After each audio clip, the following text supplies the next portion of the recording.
Hello, everybody. I'm Paul Yeager. This is a live MtoM podcast. Today, we are in Cherokee, Iowa at the Cherokee County Ag Show. Joining us today is regular market analyst Kristi Van Ahn-Kjeseth. Yes. Do I put the H in it? Yes. Okay. You Am got I it. supposed to? Yes. Yeah, you're doing great. Honestly, it's just something that's a big struggle. I mean, It is. it's not an Anderson or a Johnson. I kind of wish it was. Or just Van Ahn. I tried that. It didn't go over well with my husband. We are at the show. This is part of our 50th season tour. This is our fourth one where we've done a live discussion. So thank you to everybody who's in the room here. Glad to have you. We're going to take a couple of audience questions, but I have some for you first. Perfect.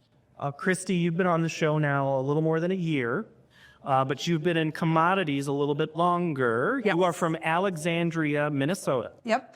Smack in between the cities and Fargo along the interstate. And you have a strong connection to the town of Fargo. Yes. So I graduated from NDSU, as did both my sisters. And so that's where I got my ag business degree, also finance. I started off at the U down in the cities.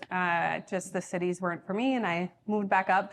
Honestly, I'm also really a stubborn individual, and both my sisters went to NDSU, so I said I would never go to NDSU, and I ended up there. So it's a great school. And occasionally you will end up back on campus. I think you had a nephew that was going to school there recently. He lives in Fargo. I had a niece that went to NDSU. I have a niece that's now at Concordia Moorhead, which is right next to each other. So yeah, we're up there quite a bit. It's fun to get up that direction, and Fargo is actually a great town. And when I say Alexandria is your home, you actually lived in a number of places growing up. I did. There's a reason for that. Yes. So I was actually born in Iowa. I was born in Algona. And then I grew up in West Bend, lived briefly in Okoboji. And then I like to say my parents had a midlife crisis. Sorry, Mom. But then we were in Arizona briefly, and then moved to Alexandria. So I've been in Alexandria since I was in third grade. And so. Every time I ask about a town, Kristi says, "Oh, I lived there. Oh, I lived there." And you have relatives that are still in Iowa. Yes, my grandparents live in Dow's. I don't know if anyone knows where that is. It's right outside of Hampton. Yeah. Clarion. Mason City. Mason City. Yes. So, in fact, the first weekend in August every year, Dow's has a celebration called Corn Days. And we pretty much double the population in that town that weekend when everyone comes down. And I swear people are just like, "Oh, look, it's all the Roccos coming." And sometimes we like to really throw it out with like matching shirts even. Oh. It's pretty intense. So that's a big thing for family reunions. It's also a big thing at the Iowa State Fair. People will come to the fair and it'll be such and such family. It'll be the Bruxford family day, and that year they're wearing orange. Yeah. Or the next day will be a group of families. So you're one of those families. Yeah, so we actually grew up always eating tacos on Fridays. Not sure why this came about. I think most normal people go for like a pizza or something much easier. But so we actually have like my grandparents' last name is Rocco, so it says Rocco Tacos, and that's usually our shirt vibe we go with. And then, you know, we keep growing off of that. Now we do like a bags tournament in the front yard as everyone's driving like downtown to go. They can see us playing our bags tournament. It's just, we're a sight to be seen. You have this connection to agriculture. Did you always think you wanted to be a farmer? You wanted to be a market analyst? What is it that young Kristi wanted to do? Yes, my mom's probably giggling back there. So we're not going to talk about that first one that I wanted to do, but I've always loved numbers. So I am a big number cruncher. So I think that's one of the biggest things when I look at the markets, when I look at commodities. I love to compare carryout levels. I love to compare kind of statistics of saying, you know, what usage did we have here? And so way back in the day, this is a family business. So when I was in high school, my dad ran the business. People would ask me what my dad did, and I'd be like, I don't know. He works with farmers. I don't know. But I always loved numbers. So initially I went down to the U to get a finance degree. I wanted to be in big finance, corporate. And then slowly but surely, I realized I'm not the corporate type. So having a family has always been really important to me. I have a great family. I'm very close to everyone in my family. And so I realized that that lifestyle is probably not what I wanted. Shortly before I realized that, I think my dad realized it for me before that. My dad has a really great job of like chirping in your ears, you know, to kind of guide you in a direction. And so so he started kind of saying, why don't you just come work for me? Why don't you would love it. You'd be great at it. And slowly but surely, he kind of won me over. And that's when I transferred from the U and the cities to NDSU so I could get some ag background. So I did not grow up on a farm. That's where I lack, is that, you know, when you're talking about that side of things, when I did the crop tour, that was eye-opening to me to see the agronomy side of things. It's really neat to see that side and how there's so many partners that come to help a farm succeed. I love that you have all of those niches and avenues, but that's how I ended up getting into it, was the finance side of things. And I still to this day, I love numbers. So I started, I think I got my Series 3 in 2009. So I worked my senior year of college at NDSU. I still worked for my parents and then graduated and have done it since. And this was a thing that you, instead of the finance life, you decide to get up at 4 a.m. every day and just look at whatever happened in the overnight trade and what's gone on in Europe and things like that. So you've just kind of shifted the hours. Yeah, and honestly, I didn't realize that my job would be so much of the therapist side of things. So, you mean when a farmer calls? Yes, I did not envision that side of things. I sold at the low. Help me out, Kristi. What were you thinking? Why did you advise me to do that? Why would you do that? How many times a day do people call and you do know, that there are a lot of those conversations that happen, and I will say I gladly welcome those conversations because I think they're really growing areas that you can look at your marketing from. So when you have these conversations when people call, Yep. How do you view, yes, therapist is one thing, but partner? Are you a business? Are you trying to make money off these people that are calling?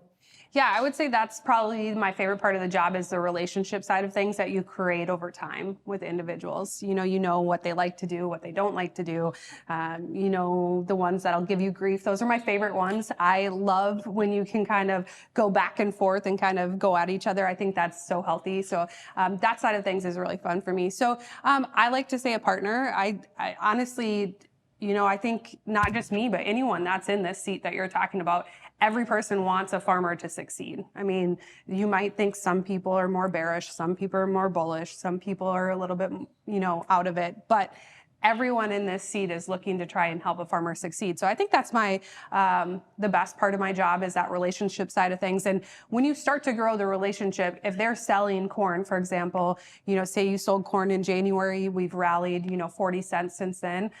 When you have that relationship, those decisions are easier to make because you know it's coming from a good place and you know that it's not like they're having everyone sell at that level. Should we tell everybody the secret about when they call you?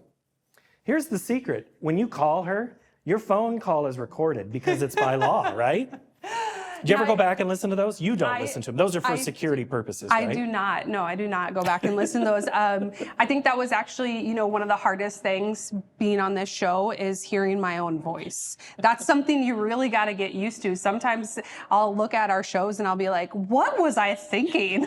And so, you know, you got to get used to that side of things. Well, let's talk about that. When was your first experience with market to market? Yeah, so I'm going to go ahead and say this is probably a lot of people's first experience, but I grew up hearing about Sue Martin. That is how I grew up. Once I started, I was like, that would be such a dream to be able to be on this show. I think it's such an honor to be able to be on this show. Personally, I think every single market analyst that comes on the show does a fantastic job. But definitely Sue Martin, and just the difference maker, right? Being a female, bold voice in agriculture was something that's really, really great to see, and just change the dynamic. Female bold or female bull voice? Right, I think you could go both of them. You could do both. Do you remember watching the show? I mean, besides seeing Sue, or is Sue really the only? Yeah, no, I remember my dad watching it, right? So if you remember back to saying, you know, what does your dad do? And I just said he worked with farmers, which I'm pretty sure is what my children say about me now. So, but I remember him always watching the show growing up. When you got a phone call or an email to possibly come on to the TV show, was that? I screamed. I was very excited. So this is something that I had really worked towards, sent a couple of requests in. I truly enjoy speaking in front of people. I think you can vouch for the fact that the moment I step into the studio and the moment I leave, it's like, and so I do like talking. So it was so exciting for me. And I just think being able to, you're never going to hear me be super bullish. You're never going to hear me be super bearish. That's kind of my personality. I like to try and stay even keel and work the ranges. So just being able to be that voice of people, to reach people, to help people, because these markets, even when I first started, right? But especially when my dad was doing this, they were easier, right? There wasn't as many moving parts. And now there are so many moving parts that really takes somebody trying to take that emotion away and really focus on a plan. So I truly enjoy it. I feel like it's such a gift to be able to do it. I've had a chance to talk to many of the people that are in this audience, and I think one of the questions that was submitted to us was, how do you pick people to be on the show? And we had found out about you, had seen you on a couple of panels, asked a couple of people, do you know this Kristi person? Yeah, I was on a panel with her at Big Iron in Fargo. Or, you just never know when you're asked to speak somewhere, right, who's kind of paying attention, yeah, and might be sending notes. So like we call it like scouts. We always have people on the scout list. So, but how we pick is like what Kristi's saying is not super bullish, not super bearish. We've had analysts who've been very bearish. We've had panelists who have been very bullish. We have some in the middle, some that are farmers, some that are brokers, some are just analysts, some are working for big companies. We feel that the biggest thing that we can do is provide a different viewpoint each week. You might come on once every 8 to 12 weeks, right, and in that time, do you watch others on the show now? Yes. And do you grade how they do, or think, oh, I should say that, or what? How come Paul doesn't give me that easy of a question when I'm on? I wouldn't say I grade people. I have been watching it kind of from even before I was on the show. There's sometimes that I'd be like, I'm not sure if that's how I would answer that. There are sometimes like that. There's definitely sometimes I hear things and I'm like, that is such a smart way to look at things. So I think each person really brings it. Sometimes I'm always amazed, like Naomi, for example. For some reason, she is just like a wealth of knowledge when she can pull out numbers and when she can talk about dates. Those are things I'm not as good at, remembering dates, remembering those things. I need to kind of look them down and see what they are. So each person brings like a really interesting aspect to the show. And I think, it doesn't have to be this person's right or that person's wrong. I just think that people bring such a great side of the story. And geography. Yes. You being from West Central Minnesota, we have a couple out of Chicago, a couple out of downstate Chicago, Florida, Kansas, Missouri, Iowa, Wisconsin. So, I mean, for us, it's a geographic thing, because the Market to Market show is distributed across the country, and it is visible online around the world. We see the numbers. We know Phil in Canada is a real person. Yes. I've told you that, right? Phil Yes. is real. Yeah, it's an old podcast, actually. Really? Yeah. I actually interviewed Phil Shaw. So you've met him? I've met him online twice, and we just haven't. He goes, whenever you get to Detroit, I'll come over and chat. And I'm going to have him on a future podcast, because we're going to talk about his relationship from the Canadian side. And he always tells people, to the Canadian farmers, they should watch the American Agriculture Show because it impacts them. So how global is agriculture for you, and how people here in this audience need to be knowing what goes on in Canada, Mexico, China, Brazil, Argentina, and beyond? Yeah, I think everyone's probably sick of hearing about the word tariff, but it is something that's really impacting agriculture right now. And so being from West Central Minnesota, we actually work with a lot of people in North Dakota. A lot of my meeting stretch is throughout North Dakota. North Dakota has grown their agriculture side of the state huge, right? They just put up 2 new crush facilities. They have, just great features. They're right to ship out on the P&W. So they've done such great things with agriculture, but a lot of agriculture flip-flops between Canada and North Dakota, and then Canada and Minnesota. And so I think it's the little things that you don't realize how impactful that's going to be, just the change of pace between the two of them. So it is so global when you look at it. And that's what I'm saying when I said earlier about that marketing was easier back in the day because there weren't that many moving parts. I mean, there's so many times I'll wake up in the middle of the night, roll over, check the markets. It's a horrible habit I have, but I'll roll over, I'll check the markets, and they'll be going wonky, and it'll be based off something not even in the United States. So it's really this global part of things, and we have to remember just how much of our grain leaves the United States, right? So it's very important to see what's going on across the world.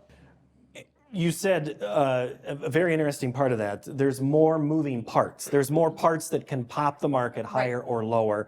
Whereas before we kind of knew the big ship in the harbor. Now there's 6 ships and we don't know which one is going to pull ahead at any given moment. So does that make it harder to be in their shoes Oh, as absolutely. a client and as a farmer right now? Yeah, absolutely. You know, Does it make it harder for you then? It does, right? But I think for me, it's a little bit easier to separate myself, right? Because I didn't go through all that work to grow that crop. I didn't go through all that work to get it in the bin. I don't have to haul it out. And, you know, I can't imagine having to go into a bin and hauling out really cheap grain that you're not making money on. Like, that must be such a defeating feeling when you're doing that. And so I get to separate myself a little bit from it. So it's a little bit easier for me. But I think even looking at the cattle markets, that's a perfect example of how you could be the most prepared person in the world and just get railroaded over, right? As soon as it came out that you weren't going to see cattle come across the border from Mexico, feeder cattle took off like crazy. And then it's the little rumors, oh, they're going to start coming across. Oh, they did start coming across. And it's those that you can't predict moving forward. Who would have ever thought that you'd have a worm issue in Mexico in cattle? And so it's those little things that really affect the market that no matter how prepared you can be, it is something that you're always going to have to be used to some surprises. And sometimes those surprises aren't going your way. I want to go back to the emotion side of what you just said. Because when you talk about you've raised the crop, you've weathered the storm, you've watched the rain hit the neighbor and stop half a mile before you're. Oh, was that just my farm? Does anybody else have that too? Does that happen? But I'm going to go 12 weeks ago, 15 weeks ago, right at the end of harvest. There was Mark Gold would come on and he says, "I don't know what it's going to take for farmers to open up the bins. They won't, but it's so hard to separate the hard work, the emotion, and knowing that I should be getting more for that crop." So, how do I separate emotion and business when making decisions? Yeah, I think that the word you just used is business, right? That is the key to your operation, is completely to treat it like a business. And I think that's, you know, producers do a really good job at that when they're looking at seed or crop insurance. They're looking at the cost. They're saying, I'm not happy with this cost. Let me look at some other ones. Where when it comes to marketing, I don't think they're as detailed as it comes when it comes to that. You know, looking at it and, for example, looking at the corn price or the bean price right now, we're on a significant rally, and saying, I can make money at this level. You can still be really, really bullish and still make that business decision of saying, I should do something here because I know it's going to put money in my pocket. I know it's going to help me succeed and be planting a crop next year. I know it's going to help me from generation to generation to help out the next round. So it's those tricky things like that, to treat it like a business. You can still be really bullish, be making those core choices. How willing are people now, maybe more in your dad's time or now, to make the re-ownership decision? Or is everybody just pretty much, what's the percentage of your business that is, basically I'm selling off the combine, or I'm just going to sell it when the price goes to X at my one co-op? I think the trickiest thing for options is that a lot of people will try options for the first time, they lose money on it, and then they're never going to try it again. They're like, nope, I tried it once, not going to work, not doing it. And I think that's where I would encourage you to really learn a little bit more about the options. Talk to somebody before you put it on and really understand the concept of it. Because to me, if I have a producer, let's say, make a sale, they buy a call because they're still bullish, and the call goes worthless. To me, that's a win, right? Because you sold that grain, you took the cash in hand, you can not get charged a ton of interest rate on whatever money you have.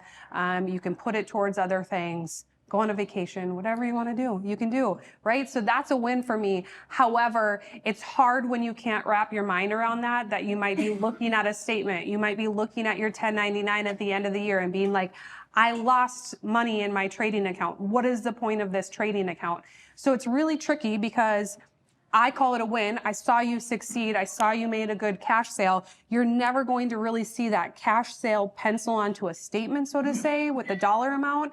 But we have the hard paper copy proving a loss for an option. So it's hard to wrap your mind around it, and options aren't for everyone. And we have to remember a lot of options, a very, very large amount of options go worthless. So it is not a position just to put on and forget about. You really need to make sure you're managing it the entire time. Do you feel that once you hop into that realm, does it ever get easier? I think it gets easier. I think you're more knowledgeable on it. The more knowledge, the more power, in my opinion, on everything, Okay. right?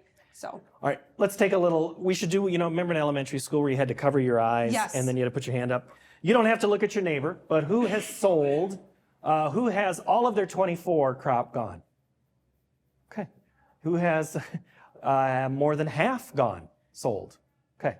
Who's sold some in 25, 425 delivery? A little bit, okay. Small sample size. Yep. How much 25 do you want to be selling right now? we actually just moved on corn marketing right before the report. I hit a price target of $4.74. That was a long price target objective of ours for quite some time. So we just moved to 30% for new crop 2025. Granted, we started it a year and a half out, right? So some of those sales are from a really long time ago. I think the hardest thing, or I shouldn't even say a hard thing, but looking at it, if I had somebody come up to me and say, oh, you're recommending being 30%, I don't have anything done. Should I jump to 30%? I would say no, right? This is the kind of the progression we're on to get to where we need to be. We just moved on 10%, and that's what I would suggest in that aspect. What about those who have not sold their 24 crop, now the old crop? Where are you at right now as a company in recommendations? Yeah, 100%. We have been for quite some time. So we had moved initially to get to 100% in January. And this is something, you don't have to live with the decision you make, right? You don't have to make this decision and go to bed with it and say, that's my life, right? And so we moved on 100% marketed. You got the January crop report. It was a very, very friendly corn crop report. And we chose to go back and re-own corn. We chose to add calls on. We said, you broke out in the corn market. It looks like you're breaking out. We're above 462. Let's do it. Let's rip it off. Let's just say, let's put some calls on. We did make that announcement. We put on the calls. And then our next objective off 462 was 492. And at 492, we made the decision to remove calls. So right now we're back to being 100% with no ownership on, unless somebody would want it on. And then we kind of we're continuously looking at price levels. So now our next level is that if you can really get a close above 508, which would be that contract high off March corn, we'll probably look to add calls back on. So one thing to note is that corn, statistically, the history has showed us that it doesn't really stay around this level very long. $5, it's usually like well above $5 or well below $5. So this is a really big inflection point for corn. Right before we started recording, there was a WASDE report today on this Tuesday. What did that report say? It was a very quiet report. And moving forward, our reports for the next bit until May should be pretty quiet. So we finalized production in January. Moving forward, all of these reports are going to be focused on two main things. South America weather, the numbers correlating to weather, right? And then demand. And so really, you shouldn't see any massive changes. We did not see any changes in corn, any changes in beans. We saw a slight reduction in carryout in wheat, and then worldwide, all our carryouts dropped, but nothing drastic. It was like a very boring report. Sometimes I really appreciate a boring report. So you can do live events like this when you're 3 hours from your office. I know. It's been a long time since I've been gone for a crop report. I was like, whoa, which is, crop reports are a lot of work, so hey, I'm actually not all that sad. We thank you for giving that up to be here. Yep. So one of the numbers, I don't know if that farmer's here that was asking me about it, we were talking about the Argentina number was different than the Brazilian number. We really all pay attention a lot to Brazil, but it's been Argentina lately that has garnered more headlines. Are those warranted? I think so. I mean, you're dry in Argentina, but we need to remember that Argentina grows less than a third of the soybeans that Brazil does, right? So to me, Argentina is important. It's going to move the market, but when everything shakes out, it's always like, what's happening behind the door, right? What do you have going on behind the door? Because right now you have Argentina dropping a few, right, million metric tons on production, but USDA has been pretty steady on Brazil, where in the backdrop, you have a lot of private estimates slowly starting to creep up your Brazil production numbers. And so if we lose 3 million metric tons in Argentina, are we going to eventually just be 3 million metric ton higher in Brazil, where it's a wash? And that's what's concerning to me, is that every story has its moment. But I think what we need to remember right now is the Argentina story is kind of every year when we get that story here in the US that we're like, it's dry and the markets kind of take off. How long do we really see those dry stories last significantly long? And there's not a ton of them. But Kristi, the government is just fudging from these numbers to this number to this one, and it's all going to pencil out at the same place in the end of the day, isn't it? Yeah, so people have hot feelings about USDA crop reports. Like, there are people that feel very strongly about them. I think that they're a set of data, and I think any set of data is important to a market, right? I'll take it, whatever it is, in any form. Once again, knowledge is power to me. Do you think we'll get to the point where government reports will not exist and we will just have private companies giving the estimates and releasing data just to their customers? If you would have asked me previously, before this new term from President Trump, I would have said never. But it does seem like he wants to cut government waste. So I wouldn't be surprised if that happened. But I still think it's really an important part of the market. And to be honest, one thing that stuck, if you ask me the one thing that stuck out to me on this crop report, it was that they left the numbers unchanged for corn and unchanged for beans, but the USDA average farm price that gets listed was increased on corn and decreased on soybeans, and that happened last month too.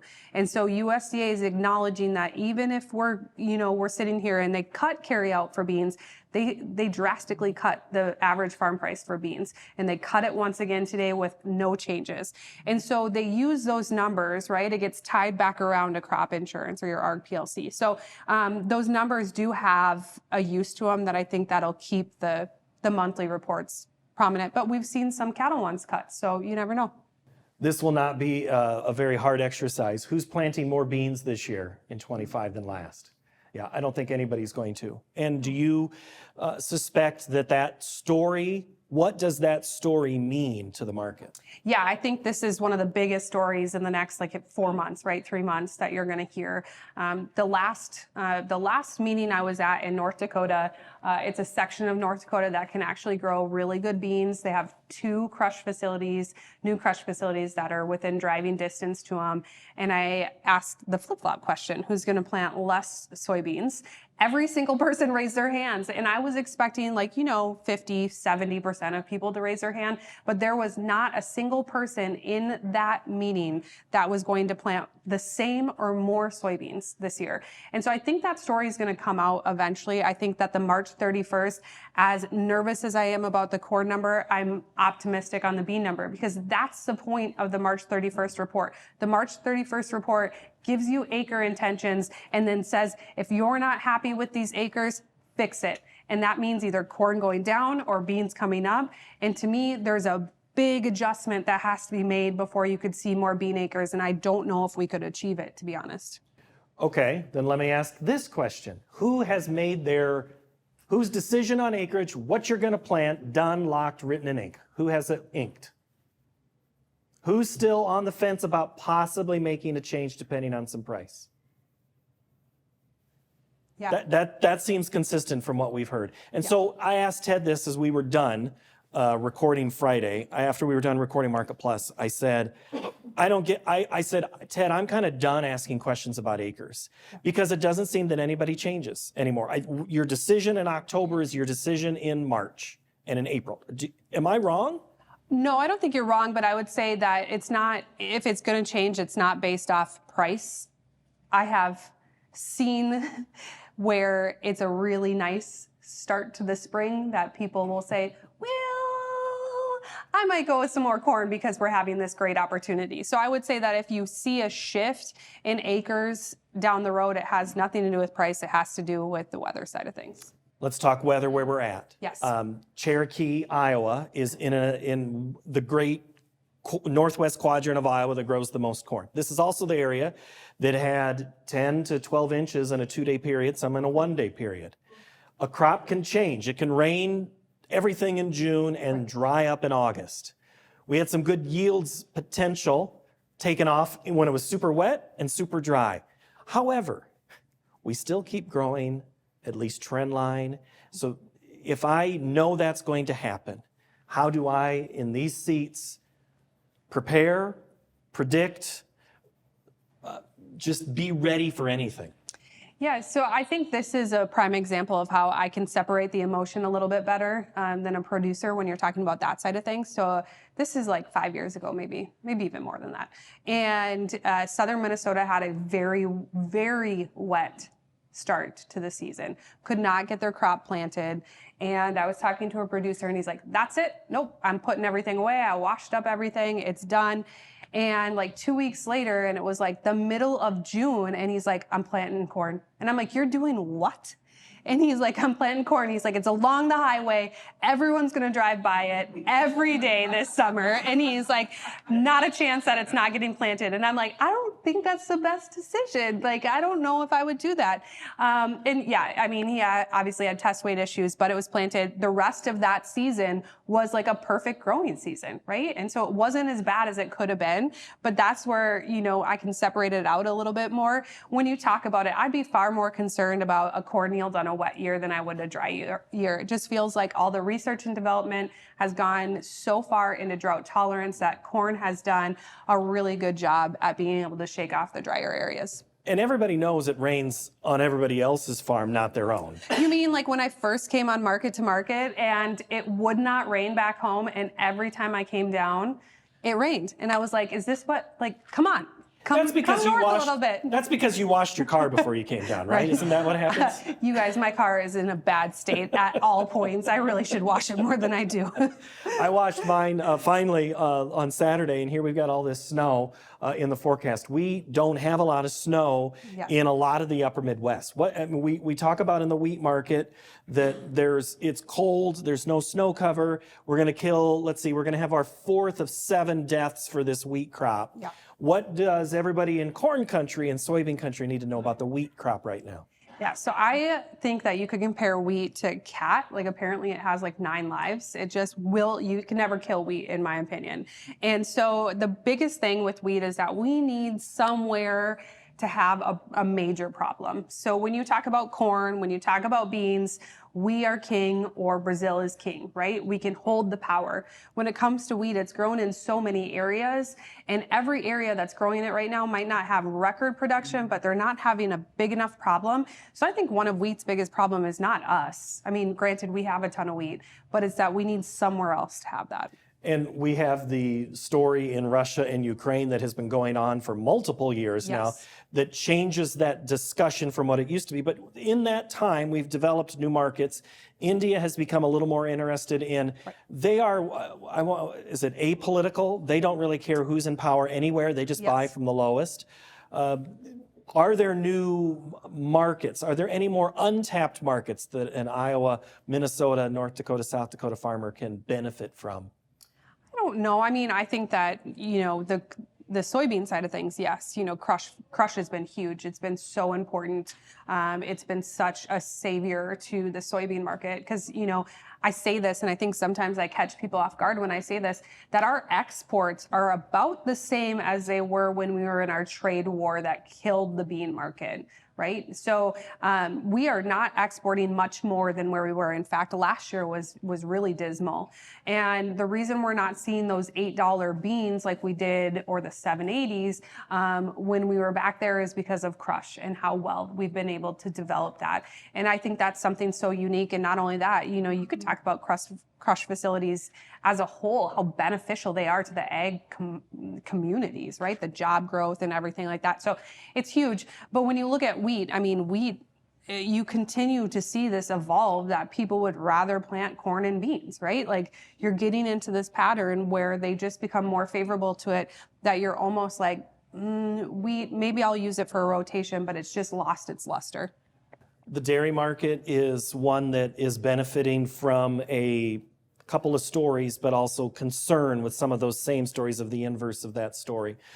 Do you see we've hit a point where it's insulated from headlines of, say, bird flu and large cattle prices in the live cattle and the feeder cattle market? Yeah, I think so. And I think that just like you said, Russia and Ukraine has been going on for so long, but you could see a news article and say, you know, Russia blew up a port and killed this many people in Ukraine, and the market wouldn't flinch. Where when we first started this, I mean, that would be a big deal for the wheat market. So it's really desensitized itself from the news. And I think that you've also seen that for the bird flu, except for obviously egg prices, right? That's still a hot topic. We're in an area that, you know, we're egg layers. I mean, this is an unfortunate area that has been in that area where there's been a lot of depopulations in barns. Does that impact other commodities right now, this bird flu story?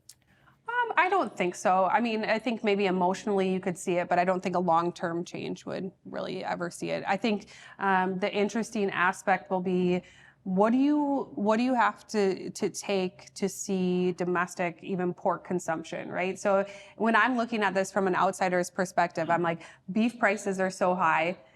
Even though you're talking about bird flu and it has nothing to do with poultry, you know, some people are like, I'm not going to be buying as much poultry.